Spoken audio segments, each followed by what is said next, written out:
I mean, it happens. Women have babies on the toilet all the damn time. They think they constipated, and for real, it's the baby coming.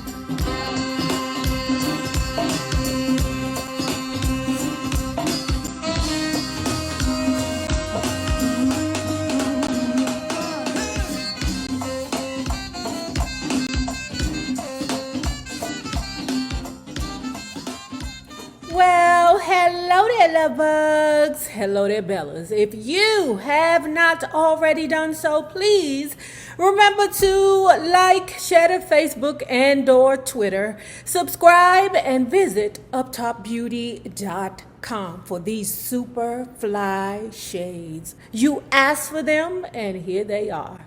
And if you are not already a part of this book club, please hit our Patreon link below and or the join button here on the YouTube, and for a small monthly fee of $5, you babies, yes, you can be privy to all the shenanigans before the YouTube gets it, if the YouTube gets it. Now, let's continue talking about Ronnie Spector's Be My Baby. Oh my God, no, I cried. I just killed my baby. Then I really panicked. I wanted to get away from there as fast as I could, so I stumbled into the bedroom in shock. I couldn't get up. I couldn't even move. I just sat there on the bed screaming at the top of my lungs. I killed it. My God, I killed my baby. Me with Ronnie Spector, God rest your soul. But girl, you got a baby in the toilet. The baby may still be alive, but because you've been so damn extra, the baby may die. Damn, girl. Jonathan heard my first screams from out of the hallway, and he came running in a few seconds later. He burst into the bedroom where he saw me sitting on a bed, crying with blood streaming down the insides of my legs. Ronnie, he called out. What the hell happened? I knew it was too good to be true, I sobbed. What? He snapped. What? The baby, I cried. I lost the baby. Where is it? In the toilet? John froze for just an instant while he went over the options in his head. He scooped the baby out of the water and wrapped him in a towel. He weighed less than 3 pounds. The tiny thing wasn't even breathing, and his skin had turned a deep shade of blue. But he'd been in the water for such a short time, less than a minute, that John didn't want to give up hope. Don't worry, honey, John shouted. I think we can save the baby. I just sank back down on the bed. What's the use? I asked myself, God didn't really mean for me to have a baby after all. I mean, it happens. Women have babies on the toilet all the damn time. They think they constipated, and for real, it's the baby coming. I don't know if I could just accept the fact that, oh, I lost the baby. I don't know if I could do that, especially if the baby was like clawing at my legs on the way out. So I don't know. I just sank back down on the bed crying. What's the use? I asked myself. God didn't really mean for me to have a baby after all. This is just his way of making me drop that stupid dream forever. John refused to give up, but I couldn't even bear to see the baby again, so I stayed in the bedroom. Then John carried him into the kitchen and called the paramedics. Good, John. John, good thinking. Hello, I heard him shout. Yeah, my wife just had a baby and he's not breathing. What to do? John stared down at this tiny little human and waited for a miracle to happen. A few seconds later, it did. He felt the baby make a slight movement under the towel. Glory, glory, glory. That's not what the book says, but glory. Oh my goodness, glory. He felt the baby make a slight movement under the towel. Then he watched as the baby opened his tiny mouth and struggled to gulp in a mouthful of air. He's breathing, John shouted to the voice on the phone. I think he's breathing. Good, the paramedic sighed. Now keep him warm and don't stop praying. The ambulance should be there any minute. Then John came running back into the bedroom. Look at him, Ronnie. He's breathing. When I saw that he had the baby in his hands, I pushed my face back into the pillow. I don't want to see him, I told John. Take him away. But Ronnie, he insisted, this baby's going to pull through. No, he's too little. He's going to die. From what I understand, miscarriages are tremendously painful to the mother, so I get it. Okay, honey, he said, backing out of the room, but get ready to go. The ambulance is going to be here any second. All right, I told him. I was so afraid the baby wasn't going to survive that I didn't want to get any more attached to him than I had to. Okay. Even so, something inside made me stop John to ask, is he a boy or a girl? John glanced down and announced, right the first time, Ronnie, we've got a little boy. Hello, Mama, he whispered back. What do you think about Austin? Austin? For the baby's name, what if we called him Austin? Here we go again, I thought. John, I don't know if we should get too attached to him. What if he doesn't make it? Come on, John said, taking my hand. Where are we going? I asked. You'll see, he said, and then he walked me down the hall to the ward where they kept the premature babies. He placed me in front of a big window that faced 3 incubators, and then he pointed to the one on the left and said, that's Austin. See how well he's doing? I looked into the incubator and nearly cried. I could have killed Jonathan for taking me there. It was awful. My baby was a tiny little thing, 2 pounds, 6 ounces, and less than 9 inches. And there were wires and probes stuck in him in every part of his body. The baby didn't die that night, and he was still doing fine when I left the hospital 3 days later. When I got home, Jonathan was already telling everyone in the world that we'd had a baby, and I nearly had a fit. At least wait until he's out of the incubator before you start telling people about him, I said.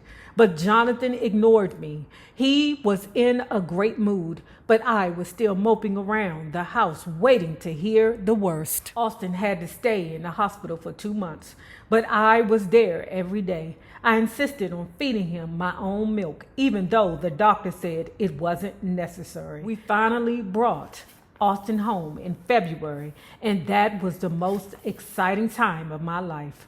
I've never really had a newborn infant in my house. Shut up, Lou. We finally brought Austin home in February, and that was the most exciting time of my life. I'd never really had a newborn infant in the house. With Dante, I always had a nanny, so this was all new to me. The first time John and I had to change him, it was like a Jackie Gleason sketch. You know, Jackie Gleason from The Honeymooners. He also played Etta James' father. Ooh, I forget the name. Y'all tell me the name. Etta James' father. Damn, what is his name? But y'all know who I'm talking about. Jackie Gleason from The Honeymooners. Pow to the moon. In February 1983, the same month that Austin was supposed to have been born, I woke up with morning sickness. That doesn't mean anything, my obstetrician told me. New mothers always get morning sickness. It doesn't mean you're pregnant. Well, I told her I sure feel pregnant. My second baby had a little more patience than Austin, but just barely. At least this one waited 8 months before he started trying to push his way out. I was scraping mashed potatoes off a big china plate when Eddie Money called. That was in the spring of 1986. And I was doing dishes in the kitchen of our apartment on West End Avenue. When I grabbed the phone, my hands were so soapy that I nearly dropped the receiver. Ronnie, I heard a guy's voice say. Yeah. This is Ronnie Spector, he asked. Yeah, I repeated. Who is this? My name is Eddie Money, he answered. I've got this song I want you to sing with me, but everybody tells me you're kind of hard to get. That's news to me, I said. Well, he continued, what are you doing these days? The dishes, I told him. The kids were only 2 and 3 years old then, so I was still spending most of my time raising them. But no matter how much I threw myself into being a mom, I never once considered the idea of retiring. Singing is the only way I know how to earn a living. When Eddie called, I hadn't been in a studio for so long, so I jumped at the chance to be on a record, any record. The song I did with Eddie was called Take Me Home Tonight. and it had a cute little part where I sang a short bit from Be My Baby in a counterpoint to the lead vocal. I liked it as soon as I heard it, and I figured that if anyone was going to do Be My Baby on a record, it had better be me. But the main reason I did it was for fun. I never dreamed that when it came out 6 weeks later, I'd have my first top 10 record in 20 years. The singles going through the roof, Eddie told me, and it was. The song just took off out of nowhere, and it kept me jumping for the next 6 months. Eddie and I did a video that played on MTV, and we sang the song on every TV show from David Letterman to American Bandstand. Suddenly, I was part of a hit record all over again.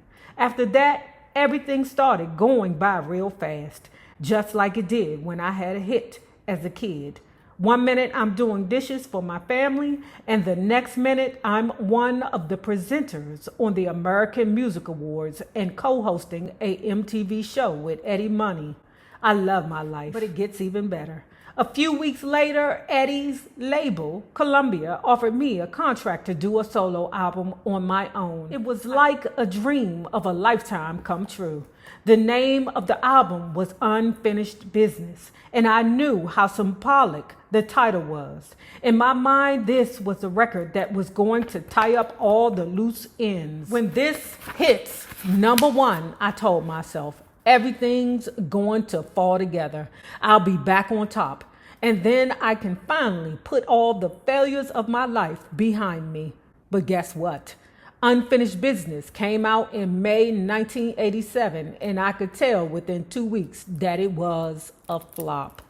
Let me tell you, I was depressed. Who wouldn't be? This was about my 4th comeback, and it had fizzled even worse than the first 3.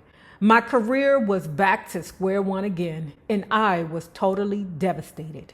I got so low that one morning I just refused to get out of bed. I threw the covers back over my head and decided I'd stay under there for at least 2 years. And I probably would have, except that my kids came running in about 2 minutes later. "Mommy, Mommy," Austin called. He was only 4 years old, and he thought nothing about climbing up on the bed, no matter how depressed Mommy was. And of course, 3-year-old Jason followed his older brother wherever he went. "Go away, kids," I told them, pulling the pillow over my head. "Go away, kids," I told them, pulling the pillow over my head. "Mommy's depressed. She's going to stay under the covers for the rest of her life." "Oh," Austin said. "Why?" Then he pulled Jason up onto the comforter and settled in. "Because," I pouted, "nobody wants to buy her record." I felt so silly. It was so hard to explain such utter devastation to a couple of kids wearing Spider-Man pajamas. "Oh," Austin answered. He was quiet for only a second before he came back with, "Mommy." "What, honey?" "I want some apple juice." I